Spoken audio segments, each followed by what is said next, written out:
আল্লাহ পাক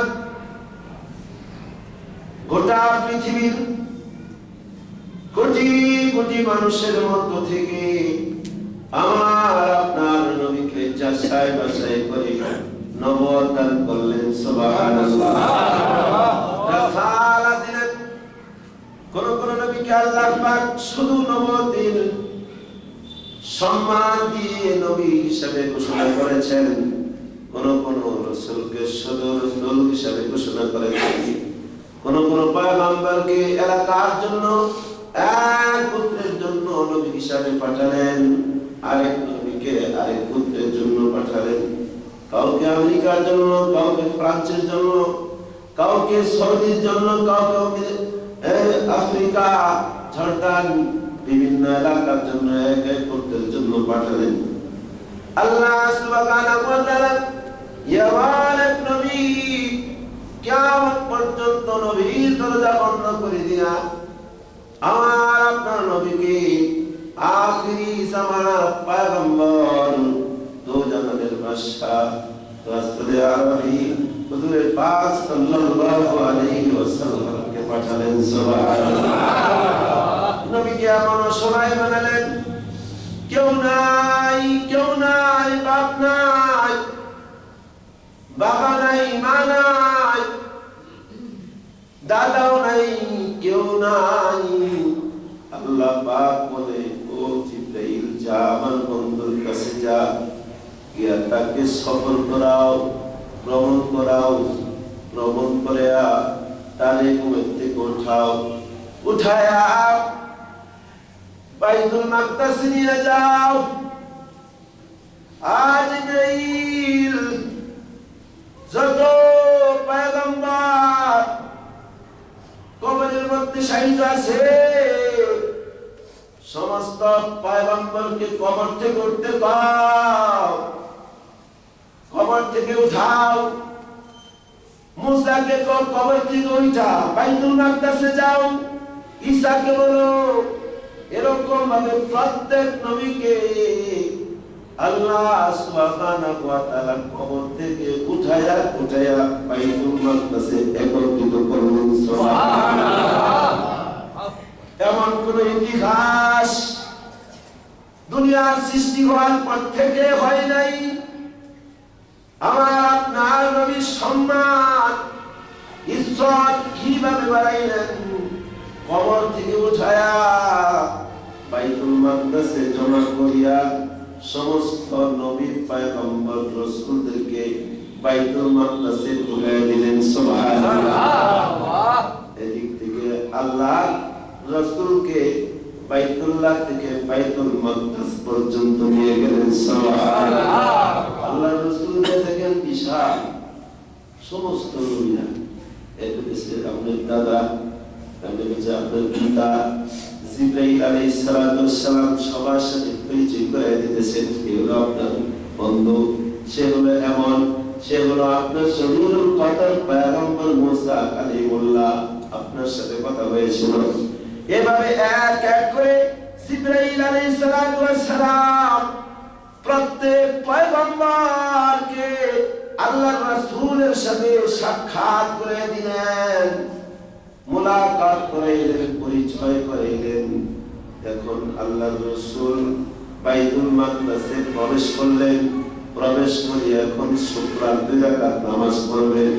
ইমামতি কি করবেন এই একটা টেনশন হয়ে গেল। হযরত জিবরাইল আলাইহিস সালাম ওনার ডান হাত ধরে সামনে বাড়ায় দিলেন। সুবহানাল্লাহ। সাইয়্যিদুল কাউন সাইয়্যিদুল কাউনাইন খাতমুল মুরসালিন, সাইয়্যিদুল কাউনাইন খাতমুল মুরসালিন, ইমাম নেকে করো তাকে জিতিবার সদুজুদ রহমাতাল লিল আলামিন, মসজিদে ও শুধু বামারু ইয়াজমিন। সুবহানাল্লাহ। ইমামুল মুরসালিন বলা হয়। আমার আপনার নবীকে ইমামুল মুরসালিন, খাতামান নবীন কেন ইমামুল মুরসালিন বলা হয়? সমস্ত রাসূলদের ইমামতি উনি করেছেন। এখান থেকে সমস্ত পয়গম্বরদের ইমাম হিসেবে ঘোষণা করলেন সুবহানাল্লাহ। সমস্ত ইমাম, সমস্ত রাসূলদের ইমাম, এত বড় মজমা, এত বড় এক বিশাল রাসূলদের একটা মজমা, নবীদের মজমা, সমস্ত রাসূলদের মজমার ভিতরে, রাসূলদের মজমার ভিতরে আল্লাহর রাসূল ইমামতি করলেন সুবহানাল্লাহ। আমার আপনার নবী সম্মান বাড়ানো শুরু করলেন। আল্লাহ বুঝাইলেন, হে নবী গো, আপনি একা নয়, যদিও আপনার কাছে আশেপাশে শত্রু ভরা, ডানে শত্রু, বামে শত্রু, চারদিকে শত্রু, কিন্তু আমি আল্লাহ আপনার বন্ধু সুবহানাল্লাহ। পৃথিবীর কোনো শক্তি, কোনো শত্রু আপনার কোনো ক্ষতি করতে পারবে না। যদিও আপনার অত্যন্ত মনক্ষুণ্ণ, আপনি কষ্টে আছেন নবী, আমি আপনাকে দুনিয়ার জমিনে পাঠাইলাম, একা ছেড়ে দেই না, আমি আল্লাহ আপনার পেছনে আছি সুবহানাল্লাহ। আমি আপনার সাথে আছি, আল্লাহু আকবার। ওহো আমাকুম, আমি আপনার সাথে আছি। হে নবী, আপনাকে সম্মানিত করার দায়িত্ব আমার।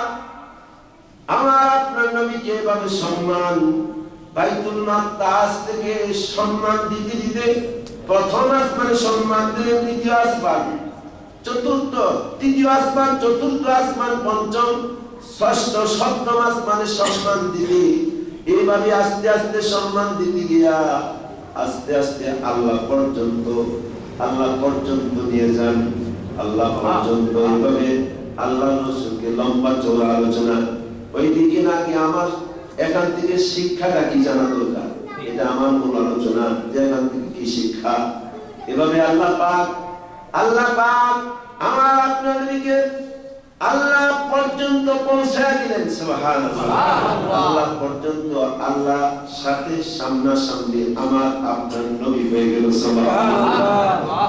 আমরা আত্তাহিয়াতুস সূরা পড়ি। আল্লাহ পাক নবীকে প্রশ্ন করলেন, হে নবী, বন্ধুর বাড়ি থেকে হাদিয়া নিয়ে আসে, আপনি আমার জন্য কি হাদিয়া নিয়ে আসলেন? আল্লাহ রাসূল জবাব দেন, আত্তাহিয়াতু, আমার সাথে সাথে বলেন, আত্তাহিয়াতু লিল্লাহি ওয়াস সালাওয়াতু ওয়াত তাইয়্যিবাত। আল্লাহ রাসূল বলেন, সমস্ত প্রশংসা, জাগতিক প্রশংসা, যত ধরনের প্রশংসা কার? আল্লাহ। আল্লাহ রাসূল বলেন, কিছুই আনি নাই, শুধুমাত্র একটা প্রশংসা নিয়ে আপনার কাছে হাজির হয়েছি। প্রশংসা জিনিস নিয়ে আপনার দরবারে হাজির হইলাম সুবহানাল্লাহ। সব প্রশংসা, মৌখিক প্রশংসা, জবানি প্রশংসা ইত্যাদি যত ধরনের প্রশংসা হতে পারে, সমস্ত প্রশংসা কার? আল্লাহ। আর কিছু লাগে না, ওনার কি কোনো কিছু দরকার? উনি শুনতে চায় যে আমার প্রশংসায় আল্লাহ চায়। এই প্রশংসার দাবিদার দুনিয়ার মানুষ। কোন ব্যক্তি যদি প্রশংসা আপনার না করে, তাহলে ভালো লাগে না। যদি বস কি বল, খুব খুশি নাকি বল, সবাই প্রশংসা শুনতে চাই। দালাগাত তাওয়াজু, দালাগাত তাওয়াজু কোনি ইখতিয়ার, সওয়াদ খলকে দুনিয়া তোরা দস্তদার, সওয়াদ খলকে দুনিয়া তোরা দস্তদার।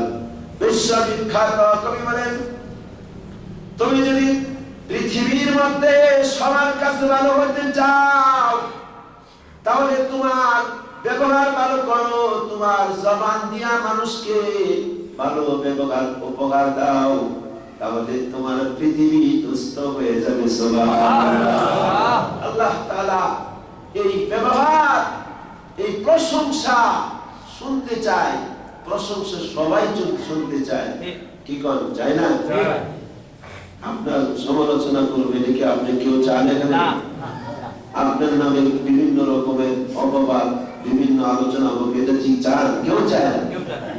এটা আল্লাহ চায় না, কেউ চায় না। আল্লাহ কয় পৃথিবী বানাই না, মানুষ বানাই না, সব কিছু বানানোর পরে বান্দা আমার প্রশংসা করবে, এটাই স্বাভাবিক। সুবহানাল্লাহ, আমার হুকুম করতে চলবে, এটা আল্লাহ চায়।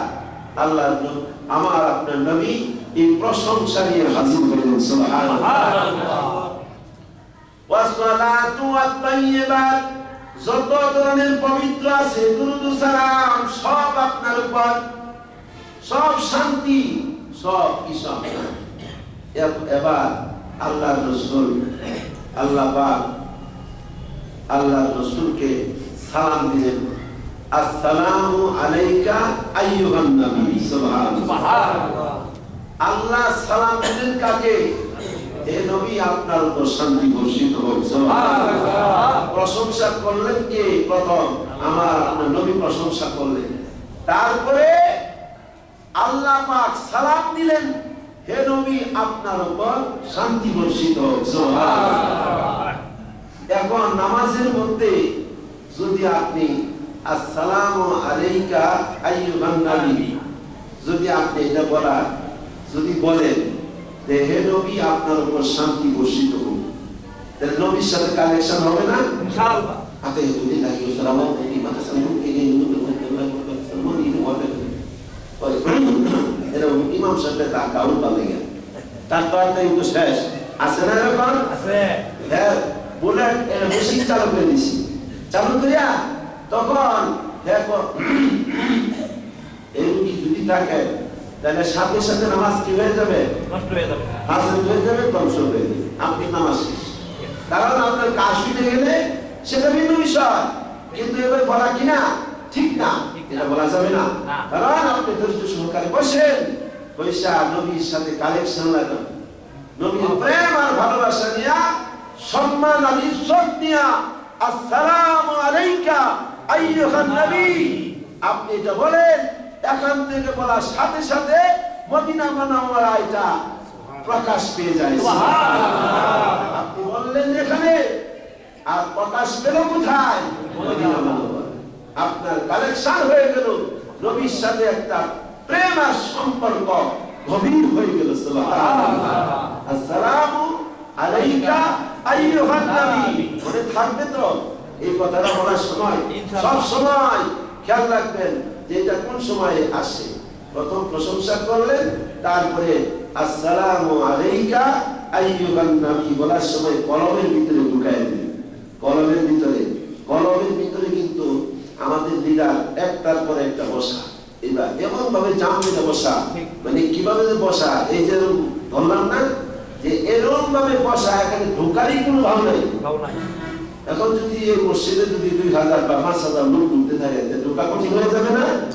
কলমের মধ্যে এভাবে বসা লিডাররা, আপনি জায়গা দেয় না তো, আল্লাহ নাম ঢুকতে দেয় না, কিভাবে ঢুকাইবেন? কারণ লিডাররা এমন ভাবে বসা জায়গা, এখানে কঠিন হালত, যার দিল সাফ পরিষ্কার, সাথে সাথে কালেকশন হয়ে যায় নবীর সাথে। সুবহানাল্লাহ। এজন্য এটা এখানে আনা একটা কঠিন কাজ, এজন্য জিকিরকে মজবুত করলে এখানে এটা চলে আসে। সুবহানাল্লাহ। সব সময় খেয়াল রাখবেন, নামাজ যখনই হচ্ছে তখন আমার নবীর সাথে কানেকশন হওয়ার দরকার আছে কি না? আছে না? নবীর সুপারিশ ছাড়া জান্নাতে যাওয়া যাবে না। না যাওয়া যাবে না, কোনো উপায় নাই। যে নবীর সুপারিশ ছাড়া জান্নাত হারাম, যার সুপারিশ ওয়াজিব লাজিম, সুপারিশ লাগবে, নবীর ইশারা লাগবে। নামাজের মধ্যে এতটুকু কাজ যদি করা যায়, আসসালামু আলাইকা আইয়ুহান নবী, এটা দিলের মধ্যে বসানো যায় কিনা একটু ফিকির করবেন। কি কোন? যদি ফিকির করে পারেন যে আমি আত-তাহিয়াতু পড়লাম আর আসসালামু আলাইকা আইয়ুহান নবী আমি স্মরণ রাখতে পারলাম, তাহলে মনে রাখবেন আল্লাহর কসম ওই ব্যক্তির নামাজ কবুল। সুবহানাল্লাহ। যদি এটা পারেন, প্রশ্ন আউট, উত্তর দেওয়া কঠিন, প্রশ্ন আউট করে দিয়েছেন, এখন পাস করাটাই কঠিন। এই তাম দুনিয়াতে প্রশ্ন আউট নাই। প্রশ্ন আউট করে দিলে পরীক্ষা হবে না। যদি কোনো সময় প্রশ্ন আউট হয়ে যায়, খবর পায় প্রশ্ন আউট হয়ে গেছে, সাথে সাথে পরীক্ষা কি হয়ে যায়? স্থগিত হয়ে যায়। আর আখিরাতের প্রশ্ন আল্লাহ পাক প্রকাশ করে দিলেন, হে দুনিয়ার মানুষ, তোমরা যদি আখিরাতে পরীক্ষায় পাস করতে চাও তাহলে এটা করা লাগবে। এটা একটা শিক্ষা, এই যে একটা শিক্ষা, এটা একটা ধরে নেন, এটা একটা শিক্ষা, নবীর সাথে কালেকশন। আসসালামু আলাইকা আইয়ুহান নবী। এখন থেকে আজ থেকে নিয়ত করবেন এটা কি, নামাজের মধ্যে এটা কি, এটা কেন বলতে পারি না, কেন স্মরণ হয় না? কারণ এখানে লক্ষ লক্ষ বহুত লিডাররা বসা, আপনাকে জায়গা দিবে না, আপনাকে চান্স হয়ে গেলে এটা একটা মারাত্মক বিষয়, সহজ কোন বিষয় না। যদিও দেখা যায় সহজ, কিন্তু আমলের ভিতরে কঠিন। এটা দিনের মধ্যে ঢুকানো এটা কঠিন। সম্মান ইজ্জতের সাথে আসসালামু আলাইকা আইয়ুহান নবী ওয়া রাহমাতুল্লাহি ওয়া বারাকাতুহু। যে আল্লাহ আমার আপনার নবীকে সম্মান দিলেন, শান্তি ঘোষণা করলেন, হে নবী আপনার উপর শান্তি বর্ষিত হোক।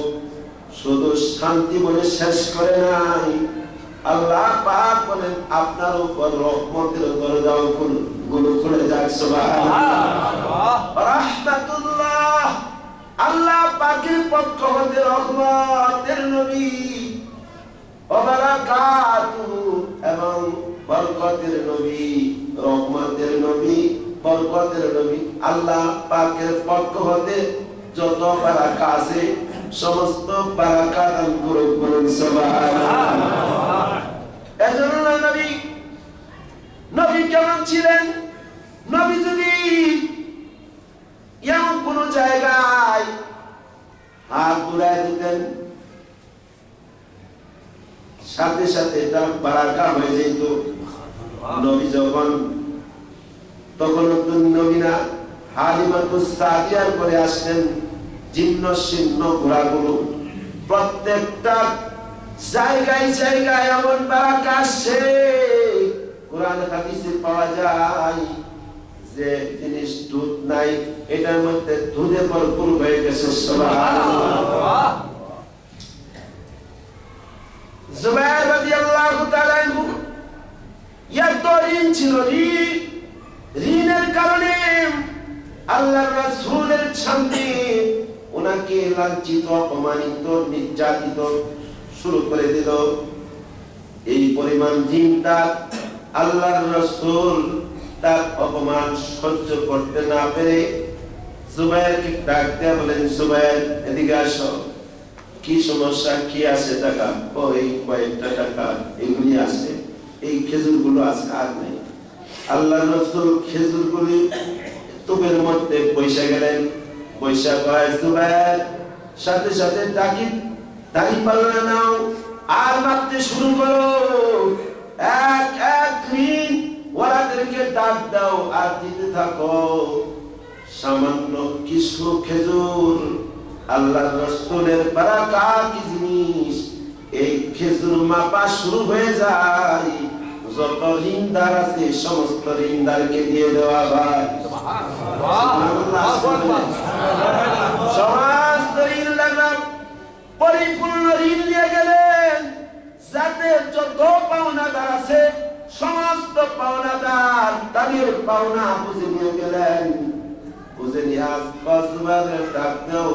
জুবাইর কয়, আমি মারতে মারতে আমি ক্লান্ত হয়ে গেছি, আর মারতে পারি না, সমস্ত ঋণদার শেষ হয়ে যায়, আল্লাহর রাসূলকে আমি উঠবো, উঠে নতুন ওইটা দেখে যেমন খেজুর এই রকম ওই খেজুর আছে। বারাকা কি জিনিস? বারাকা রাসূলকে চিনি নাই, রাসূলের নামে জবান থেকে দুরূদ সালাম বের হয় না, কপাল পুরা মুসলমান। বারাকা পাইবা কোথায়? বারাকা কি আসমান থেকে পড়বে, জমিন থেকে বের হবে? না না না না, নবীর প্রেম আর ভালোবাসা যদি অন্তরে পয়দা হয়ে যায়, ওই সাহাবীরা সচক্ষে নবীর বারাকা পাইছে, বারাকা সচক্ষে দেখছে, তাদের জীবন যৌবন সব কিছু বিলীন করে দিয়েছে। সুবহানাল্লাহ। এজন্য আল্লাহ পাক বলে, হে সম্মানিত নবী, আপনার উপর শান্তি বর্ষিত হোক। শান্তি একমাত্র আপনার উপর। এই শান্তির প্রেম আর ভালোবাসা নিয়ে যদি নবীর সামনে এই আয়াতটুকু পড়া যায়, আসসালামু আলাইকা আইয়ুহান নবী, এটা কিন্তু বলা কঠিন, বুঝাইতে পারবো না, বুঝাইবার ক্ষমতা আমার নাই। এই জিনিসটা যদি বলা যায়, অন্তরে বলা যায়, আপনাকে দিবে না, মসজিদ থেকে হিট করে ফেলায় দিব বোঝা। কারণ এটা দেখেন না পারেন কয়জনে, এমন হিট করবো না, বলে দেবেন অনেক করে, সবচাইতে বড় দুশ্মন। বলা কঠিন, লক্ষ লক্ষ, এমন না যে এটার ভিতরে এমন ভাবে বসা টুকতেই পারে না। নামাজি মসজিদে বসিয়া খালি কে নামাজি না লাগি। মসজিদ তো বলা থাকে, কিন্তু নামাজি বলা পাওয়া যায় না, সিজদা ওয়ালা পাওয়া যায় না, রুকুকারী পাওয়া যায় না, তিলাওয়াতকারী পাওয়া যায় না। মসজিদ পড়া মানুষ, কিন্তু একটা মানুষও রুকু হয় না, একটা মানুষের সিজদা হয় না। সম্মান ইজ্জত দিয়া মালিককে মালিক বলিয়া সিজদা করবে, এইরকম সিজদা দিতে পারে না। তিনি আমার রব, তিনি আমার মালিক, আমার মালিককে আমি সিজদা দেই, এই মনে করিয়া সিজদা দিতে পারে না। এই নবীকে আমি সম্মান দিলাম, যে নবীকে আল্লাহ সম্মান দিছে, আমারও সম্মান দেওয়া কর্তব্য, ঠিক না? এভাবে সম্মান যদি দেওয়া যায়, আল্লাহর কসম, আল্লাহর কসম, এই লোকটা মৃত্যুর সাথে সাথে কালেমা পড়ে, নবীর দুরূদ সালাম পড়ে, জান্নাতের সার্টিফিকেট নিয়ে আসে, জান্নাতে যাবে। সুবহানাল্লাহ। আসসালামু আলাইকা আইয়ুহান নবী রাহমাতুল্লাহ, রহমতের নবী, রহমত বর্ষিত হোক, ওয়া বারাকাতু। এটা আল্লাহ পাক দিলেন। এবার আমার আপনার নবী, আসসালামু আলাইনা ওয়া আলা ইবাদিল্লাহিস সালিহিন। সুবহানাল্লাহ। আমাদের এই শান্তি কি আমার? না না না মালিক, এই শান্তি আমার হতে পারে না। যে অন্তরে নবীর সম্মান ঢুকছে, যে অন্তরে নবীর প্রেম আর ভালোবাসা ঢুকছে, আমার আপনার নবী কয় আসসালামু আলাইনা, এই সম্মান আমার, এই প্রেম আর ভালোবাসা সমস্ত উম্মতের উপর। সুবহানাল্লাহ। এটা সবাইকে শামিল করে দিলেন, কিয়ামত পর্যন্ত যারা আসবে সকলের জন্য শান্তি। সুবহানাল্লাহ। আসসালামু আলাইনা ওয়া আলা ইবাদিল্লাহিস সালিহিন। ইবাদিল্লাহ, আল্লাহর বান্দা, যারা নেককার পরহেজগার, যার অন্তরে আল্লাহর ভালোবাসা, নবীর ভালোবাসা আছে, তাদের উপরে শান্তি বর্ষিত হবে। সুবহানাল্লাহ। আশহাদু আল্লা ইলাহা ইল্লাল্লাহ ওয়াহদাহু লা শারীকা লাহু ওয়া আশহাদু আন্না মুহাম্মাদান আবদুহু ওয়া রাসূলুহু। এগুলি অর্থ জানা দরকার আছে না? কি বললেন, কি বললেন, কি বললেন? তাই তো মেশিন চালনা, মেশিন চালনা। আমি সাক্ষ্য দেই, একমাত্র রব পৃথিবীতে এক, অদ্বিতীয়, অতুলনীয়, পৃথিবীতে তার মতো রব আর জমিনে, আসমানের নিচে, জমিনের উপরে আর হতে পারে না। তার নাম হলো রব ওয়াহদা লা শারীকা লাহু, কোনো শরীক নাই, ওয়া আশহাদু এবং সাক্ষ্য দেই আন্না মুহাম্মদ নিশ্চয়ই মুহাম্মাদান আবদুহু তার বান্দা ওয়া রাসূলুহু তার রাসূল। এই সকল কথাগুলোর ভিতরে কোনো ধরনের সন্দেহ নাই, মন্তব্য সমালোচনা কোনো ধরনের সংশয় কিছুই নেই। সুবহানাল্লাহ। সন্দেহ তো নাই এবং অবকাশ নাই, চিন্তাও করা যায় না। যদি চিন্তা করে সাথে সাথে কাফের হয়ে যাবে, চিন্তা করাও ঠিক হবে না। এই সকল কথাগুলো বান্দা যখন খরচিয়তের নিয়তে বলতে থাকে, মালিক প্রত্যেকটার উত্তর দিতে থাকে। সুবহানাল্লাহ। এইটুকু এলাম, আরো তো অনেক কথা। যাই হোক, এই মেরাজ হলো শিক্ষা। মেরাজ কি? শিক্ষা। এটা হলো এই নামাজ জমিনে অবতরণ হয় নাই, মাটির থেকে উঠে নাই, আসমান থেকে ঠপ করে পড়ে নাই। ও আল্লাহর বান্দারা, আল্লাহ পাক বলে নামাজ আমার হাবিবকে সম্মান ইজ্জত দিয়া আমি লৌহে কলম আরশে আজিমে আইনা তারপরে নামাজটা সম্মানের সাথে দিছি। এই নামাজকে যারা সম্মান দিবে আল্লাহ পাক তাদেরকে সম্মান বাড়াইয়া দিবেন। সুবহানাল্লাহ। সম্মানিত জিনিসকে যে অপমান করবে, যে সম্মানিত জিনিসকে অপমান করবে, আল্লাহ পাক বলেন তার বংশ, তাকে আমি তো অপমান করবই, তার সন্তানকে অপমান করব, তার বংশ সহ আমি নেস্তেনাবুদ করে ছাড়বো। এটার নাম হলো রব। এটার নাম কি? রব। এটার নাম হলো রব। এই নামাজকে যারা অপমান করবে আল্লাহ তাআলা তাদেরকে বেইজ্জতি করে। চোখের সামনে কত মানুষ ইজ্জত করাবে, ইজ্জতি হয় না? হয় না? শ্রদ্ধা দেখায় ওই বান্দা দেখ কেন করলাম গিয়া দেখো এমন ক্ষতি করছে, ইসলামের এমন ক্ষতি তার দ্বারা হয়েছে, আল্লাহ সহ্য করতে পারে নাই। আল্লাহ তাআলা গজব দিয়া তাকে একবারে শেষ পরে তো শেষ করতাম না, তোর গোলামাইয়া নাতিনা তোর সব ফিনিশ করে ফেলাম। এটার নাম হলো রব। এই রবকে যারা চিনে না তার কপাল পুড়ছে। এই রবকে চিনা দরকার। এই মেরাজের মাধ্যমে আল্লাহ পাক শিক্ষা দিলেন নামাজ। সুবহানাল্লাহ। ফামান আকামাহা আকামাদ্দিন, যার জীবনে নামাজ ঠিক হয়ে যায়, আল্লাহ বলেন আমি না, আল্লাহ বলেন যার জীবনে রুকু ঠিক হয়ে যায়, যার জীবনে সিজদা ঠিক হয়ে যায়, আল্লাহ বলেন তার জীবনের সব আল্লাহ পাক ঠিক করে দিবেন। এটা আল্লাহ পাকের ওয়াদা। সুবহানাল্লাহ। আল্লাহ তাআলা আমাদের সকলকে বুঝার আমল করার তৌফিক দান করুন। আমিন। ওয়া